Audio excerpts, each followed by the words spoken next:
Pessoal, vamos falar agora do Tesouro Direto, o último vídeo que trata de título público. Tá acabando, tá vendo? Não é tão difícil assim. Vamos falar do Tesouro Direto, então. O Tesouro Direto ele foi criado lá em 2002 para facilitar, né, democratizar o acesso dos investidores, pessoas físicas, ao mercado dos títulos públicos. Porque até então ele era muito limitado aos grandes investidores. A gente só podia adquirir um título público ou se a gente comprasse um fundo de investimento, no qual a carteira continha os títulos públicos, ou grandes investidores aí adquirir de alguma instituição, enfim, ele era um acesso muito limitado. E aí, a partir de 2002, então, se criou o Tesouro Direto exclusivamente para a pessoa física, ok? A pessoa jurídica não atua nesse mercado. E aí a gente pode adquirir o título com parcelas, com pedacinhos muito menores, né? Com fatias menores ali, e ter acesso, então, aos títulos existentes. Aqui é importante também eu falar que o Tesouro Direto, você está atuando no mercado primário, você está comprando um título direto do governo, você está lá ajudando a financiar, né, a dívida pública, né? Você está emprestando seu dinheiro diretamente para o governo. E aí a gente tem uma pequena limitação no Tesouro Direto, porque como os títulos são lançados ali, né, eles são primários, há uma pequena limitação na oferta de títulos, diferente do que existe já de títulos existente aí em todo o mercado, que já está lá no mercado secundário e está na mão dos grandes investidores, enfim, mas não prejudica porque tem muito acesso, muito título lá, tá? Se não me engano, é 1% da oferta de títulos públicos está sendo direcionado para o Tesouro Direto, alguma coisa nesse sentido, ok? Bom, vamos dar uma olhadinha aqui, porque se eu não colocar o meu slide, eu vou acabar falando até o final, esquecendo de seguir aqui o nosso slide. Primeira coisa, para você operar no Tesouro Direto, é necessário você ter cadastro junto a uma corretora ou distribuidora de valores mobiliários, porque essa vai atuar como um agente de custódia e negociação desses títulos que você comprou, ok? Então, sempre vai ter um intermediário aí, mesmo sendo acesso ao Tesouro Direto, isso a gente fica meio que imperceptível, porque antes de você operar, você vai ter que fazer lá um cadastro, e normalmente você vai pegar o caminho do seu próprio banco, onde você já tem conta, então aí lá esse cadastro está sendo feito através da corretora do banco, ok? Muito bem.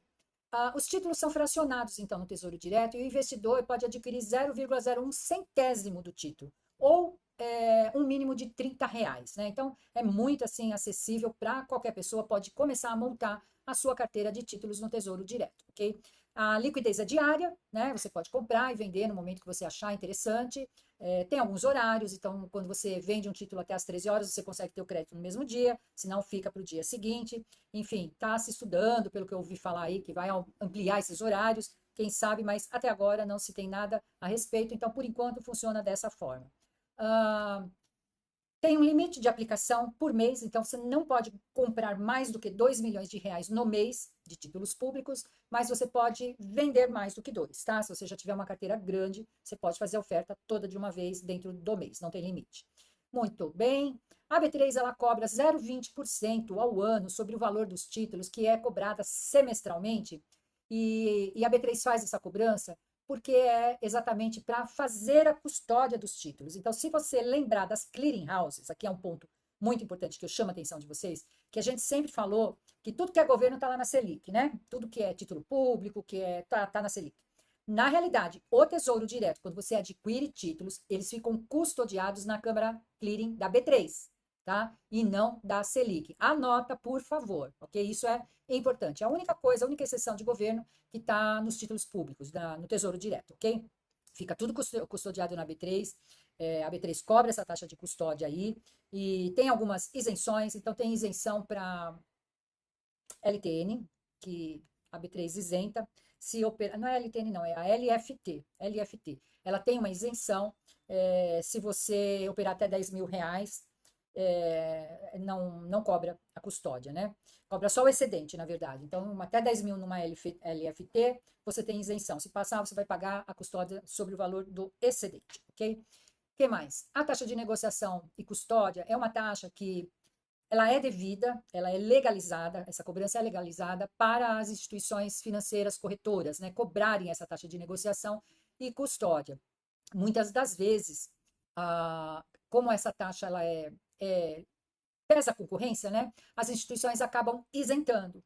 Para poder pegar você como cliente, você operar através dela, mas ela é devida. Se cobrar, é devida. Se não cobrar, ótimo, cabe aí a isenção à instituição financeira que achar conveniente, tá bom? Muito bem. O Tesouro Direto, então, vai sempre operar no mercado primário, tá? Isso é importante também. E todo imposto de renda sobre o ganho, quando você resgata e você tem lá o seu ganho, esse imposto de renda, IOF, se tiver também, é cobrado, né? Se você resgatar até o 30º dia da aplicação. Isso a gente vai rever na parte quando a gente falar o vídeo de tributação, a gente vai rever tudo isso, né? Isso é tudo recolhido na fonte. O que significa? Você não precisa se preocupar com o recolhimento do imposto de renda sobre o ganho, tá? Ele é recolhido na fonte, então no momento de você fazer o seu imposto de renda, você vai receber um informe lá do banco, da corretora, e vai especificar para você que esse imposto já foi retido e você vai ter o valor líquido, ok? Deixa eu ver aqui se eu não esqueci mais nada. Não esqueci. E é isso aí. Aqui é uma coisa bem legal. Quando o Tesouro Direto abriu com aqueles nomes horrorosos, né, dos nomes dos títulos que a gente viu até agora, e a ideia era abrir esse mercado para o pequeno investidor, muitas vezes o pequeno investidor entrava ali e tomava um susto. NTNB, principal, letra financeira do Tesouro, né? É uma confusão danada para entender esses nomes. Essa nomenclatura é complicada para a gente que está aqui estudando, para CPA, tudo é uma nomenclatura bem difícil de guardar. E aí se entendeu que isso assustava o investidor. O investidor falava, ai, pelo amor de Deus, eu não quero nada disso, porque só pelo nome já é muito complicado. Então, eles criaram uma nomenclatura mais acessível. E essa nomenclatura, então, é muito mais fácil da gente entender os títulos públicos. Vejam, a LTN passou a se chamar Tesouro Pré-fixado. Pronto, acabou. Tesouro pré-fixado é pré-fixado. É uma taxa contratada, nominal contratada já no momento da compra, ok? A LFT passou a ser chamada de Tesouro Selic. Muito mais fácil. Se é Selic, ela vai me rentabilizar de acordo com a Selic. A NTNB passou a ser chamada Tesouro IPCA+, com juros semestrais. Por quê? Porque paga os juros semestralmente. E a principal, a NTNB principal, passou a se chamar simplesmente Tesouro IPCA+.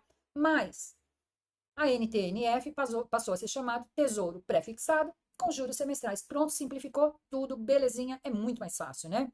Então tá aí essa dica também para você associar o nome dos títulos e guardar, ok?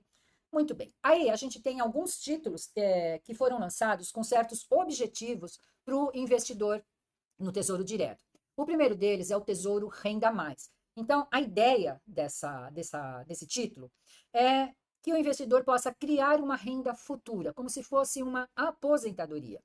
Então, o investidor vai lá, ele compra um título, ele deposita o dinheiro ali, né? Ele comprou o título, ele pagou pelo título e ele vai ter um retorno no vencimento. Então, quando aquele título vencer, ao invés dele resgatar tudo, ele vai ter uma renda, ele vai recebendo mensalmente essa renda e essa renda vai ser por um período de 240 meses ou 240 vezes, ok? A partir do vencimento do título, como se realmente fosse uma aposentadoria. Essa rentabilidade vai ser idêntica à NTNB, ou seja, ele vai ter uma taxa lá de juros mais a variação do IPCA, né, até o vencimento, e apesar dele ser bem longo, ele vai poder resgatar a qualquer momento, ok? Ele pode resgatar o dinheiro dele a qualquer momento, ele não é obrigado a manter essas condições da forma como foi contratado. Só tem uma exigência, quando o investidor compra um título desse, ele tem 60 dias de carência, aí não tem choro nem vela, não pode resgatar o título antes de 60 dias. Mas percebe, ele foi desenhado para um objetivo de longo prazo. E aí, como é que eu sei que prazo longo é esse? Quanto tempo eu tenho que ficar com o título, esperar ele vencer para depois eu ter a renda? Bom, é de acordo com a oferta que tiver lá no Tesouro. Então, por exemplo, eles são ofertados com essa nomenclatura aqui: Renda Mais 2040, Renda Mais 2030, Renda Mais 2035. Então, esse 35, 30, 40 é o ano que o título vai vencer. Então, ele escolhe. Ele é longo prazo, aposentadoria, eu quero esperar 20 anos, enquanto isso eu estou lá com o meu colchão rendendo. Então, ele vai e adquire o Renda Mais 2040. E aí vai ter as opções lá e a pessoa vai escolher. Mais uma vez dizendo que não é obrigado a ficar, mas o objetivo é adquirir esse título como uma aposentadoria. E aí a gente tem a NTNB que a gente conhece, que ela vai pagar o IPCA mais uma taxa pré-fixada. Aqui eu vou dar uma pinceladinha mais para conhecimento, tá? porque não é, acho que isso não vai cair, não vai ser perguntado em prova.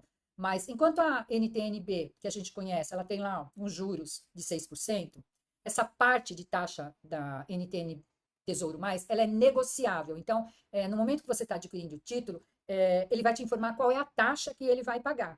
Não é aqueles mesmos 6% da NTN-B.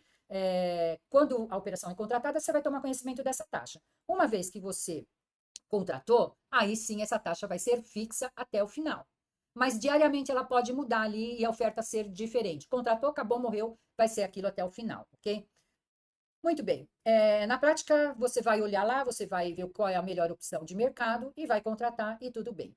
E aí a gente tem um outro título que é chamado, aqui fiz um fluxo, né, de pagamento, mas é mais ou menos isso. Você vai desembolsar o seu dinheiro aqui, digamos que seja um renda mais 2040. Quando chegar a 2040, bateu aqui, aí você tem esse valor convertido em 240 parcelas, que você vai receber o seu investimento remunerado sempre àquela taxa contratada.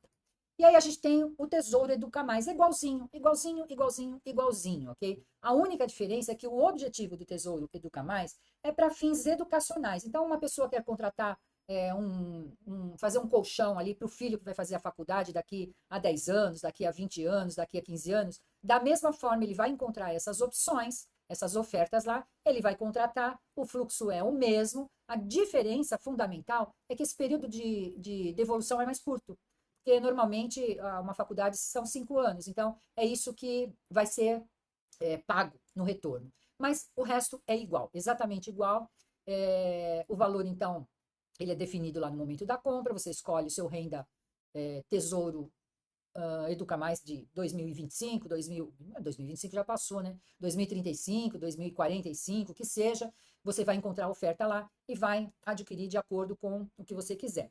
Pode resgatar? Pode resgatar, respeitando que nos primeiros 60 dias você tem uma carência, tá? Bom, tributação de Tesouro Educa Mais, Tesouro Renda Mais, ela sempre vai acontecer nos resgates, né? Como qualquer título de renda fixa, também vai ser na fonte. O investidor já vai receber no momento que ele resgatar, ele vai ter lá as condições, já vai ser feito na fonte, ele vai receber o valor líquido, não muda nada aqui. E mais uma vez eu falo que a gente vai falar de tributação num vídeo específico. O IOF, ele não tem isenção, no entanto, ele tem a carência de 60 dias. Então, desnecessário falar de IOF, porque ele não vai pagar nunca, porque ele não vai poder resgatar com menos de 60 dias. Os riscos são os riscos de liquidez, que é muito baixo, que a gente já falou em outros vídeos aí, por ser títulos soberanos, pelo governo ter essa questão do monopólio da emissão de moeda, né? Porque o governo pode emitir moeda em último caso. E os riscos de mercado são riscos como qualquer título de renda fixa, ele vai sofrer também os riscos de mercado. E, enfim, o Tesouro Renda Mais, o Tesouro Educa Mais, é uma boa para quem quer fazer um colchão, quem quer ter a disciplina, né, de guardar o seu dinheiro atrelado a um título do Tesouro, ao invés de fazer talvez uma previdência privada ou qualquer outra coisa. Pessoal, é isso, a gente encerra aqui os títulos públicos federais e a gente segue adiante com mais matéria aí no próximo vídeo. Até lá!